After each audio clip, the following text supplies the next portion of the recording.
ওজুর ফরজ কয়টি? আসসালামু আলাইকুম ওয়া রাহমাতুল্লাহি ওয়া বারাকাতুহু। কমেন্টে এক প্রবাসী ভাই ওজু সম্পর্কে জানতে চেয়েছেন। তো আসলে ওজুর ফরজ হলো 4টি। তো প্রিয় ভাই, ওজুর ফরজ 4টি। ওজু যদি না জানি আমরা, তাহলে আমাদের নামাজ হবে না, বা ইত্যাদি ইত্যাদি যে ইবাদতগুলো আছে ওজুর সাথে সম্পৃক্ত, ওজু যদি না জানা হয় তাহলে আমরা সেই ইবাদতগুলো করতে পারবো না। এজন্য আমাদের ওজু শিখতে হবে, পবিত্রতা শিখতে হবে। ওজুর ফরজ 4টি। আমরা সর্বপ্রথম ওজুর ফরজটা শিখব। ওজুর ফরজ প্রথমে আমরা ওজুর ফরজ যেটা শিখব সেটা হলো 2 হাত, এই যে 2টা হাত আছে, 2টা হাতের কোণই পর্যন্ত ধোয়া, এটা হলো ফরজ।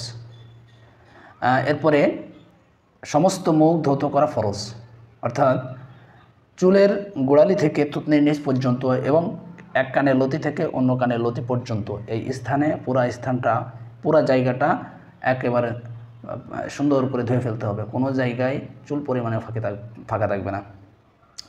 এবং আমাদের যাদের দাড়ি আছে, ঘন দাড়ি, আমরা অবশ্যই দাড়িগুলো খেলাও করবো, দাড়ির ভিতরে পানি পৌঁছায় দেবো। যাদের দাড়ি পাতলা আছে তাদের দাড়ির ভিতরে পানি পৌঁছাবো, আর যাদের দাড়িগুলা বেশি অতিরিক্ত ঘন পানি পৌঁছানো সম্ভব না, তারা মাসেহ করে ফেলবো এবং পানি দিয়ে আঙ্গুল দিয়ে আমরা মাসেহ করে ফেলবো। যাই হোক, 3 নম্বর যে ফরজটা সেটা হলো মাথার 4 ভাগের 1 ভাগ, অর্থাৎ মাথাকে 4টা ভাগ করতে হবে। এই ভাগের 4 ভাগের 1 ভাগকে মাসেহ করা ফরজ। এবং 4র্থ নম্বর সেটা হলো পায়ের টাকনু পর্যন্ত, 2 পায়ের টাকনু পর্যন্ত ধোয়া ফরজ। এই 4টি ফরজ আমরা ইনশাআল্লাহ শিখে নিলাম।